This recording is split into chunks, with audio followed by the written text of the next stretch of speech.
E mais bandidagem pintando o set. Mais de 2 quilômetros de cabos de cobre foram furtados durante uma obra de ampliação lá da Avenida Durval de Góes Monteiro, parte alta aqui da capital de Alagoas.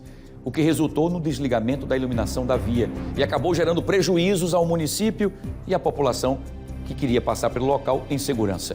Eu vou trazer a Maria Maciel ao vivo para a gente entender se tem o valor desse prejuízo. Eu sei que é um prejuízo grande, né, para todos, não só financeiro, mas também de segurança, né? Porque se no claro, à luz do dia, a bandidagem pinta um set, imagine no escuro. Mas na verdade a intenção deles não era escurecer para roubar, era levar os cabos. Não levou um choque sequer, Maria. Que figuras, né?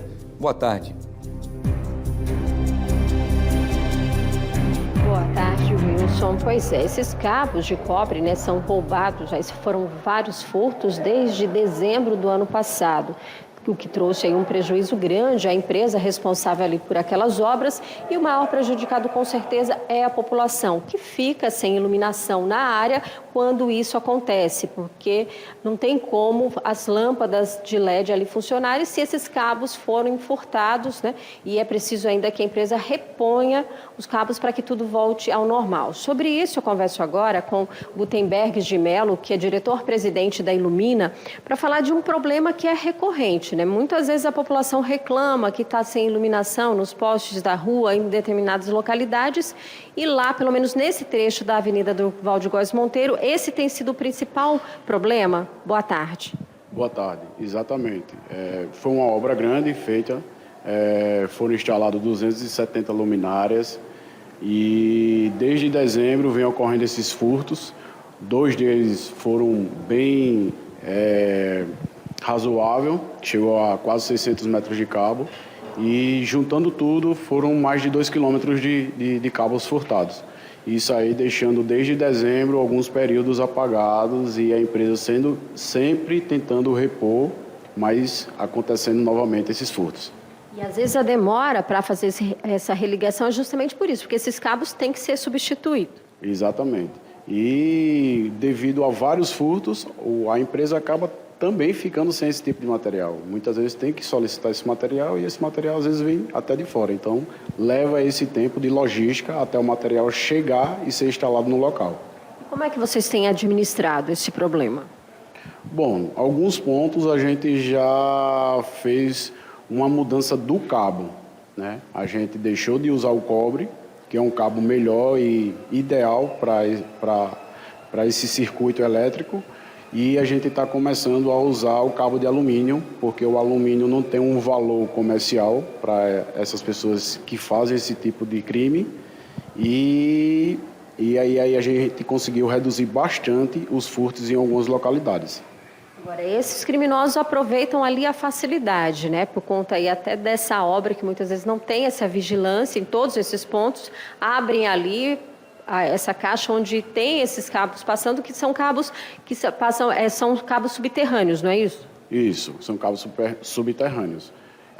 Mas nenhum dos furtos foi pego até uma pessoa. Então, eles vinham observando o pessoal trabalhar, e no momento que terminava aquele expediente, mesmo o pessoal fazendo a concretagem dos cabos, eles iam logo em seguida, porque o concreto estava mole ainda, então ele acabava fazendo a puxação do cabo. Agora, se eles roubam esses cabos, é porque na certa deve ter um receptor, um receptador, né? Exatamente, né? Se ele faz o furto, cobre, hoje é um material que tem um valor comercial, então tem certas pessoas que compram e sem saber a procedência daquele material. Aquela coisa, né? O comprador já certo, até mesmo pela quantidade, né? Não dá para vender um ferro velho aí 600, né, quilômetros, mais de essa quantidade grande, né, de cabos. Exatamente. E assim, nessa situação específica, o que a gente observa é que não são pessoas que não têm um certo entendimento. Então, são furtos grandes, que são pessoas que provavelmente trabalham na área elétrica. Para a população, resta ter o quê? Paciência, porque quando fica sem iluminação, existe o risco ali, por conta até da segurança, né? As pessoas caminharem ali no escuro, né? Às vezes ficam dias sem essa iluminação pública.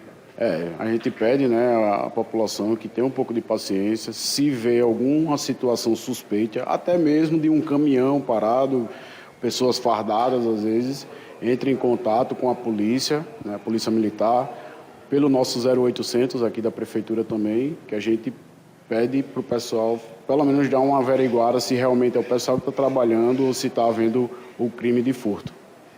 Muito obrigada, então, pelas informações. É uma situação complicada, não é mesmo, Wilson, por conta desses furtos constantes, né? A empresa realizou, né, fez o boletim de ocorrência desses furtos, né, mas é algo que acontece vez ou outra e isso traz, é claro, esse tipo de prejuízo, que é a falta de iluminação, né? A iluminação, para ser religada, tem que repor todos esses cabos e aí sim voltar à iluminação. É com você aí no estúdio. Muito bem, Maria. Um duplo prejuízo, né? Prejuízo para a questão da segurança, porque falta iluminação, e o segundo prejuízo é o erário, prejuízo aos cofres públicos pagos com nossos impostos. Somos nós que estamos pagando para que esses vagabundos acabem furtando, inclusive, esses cabos.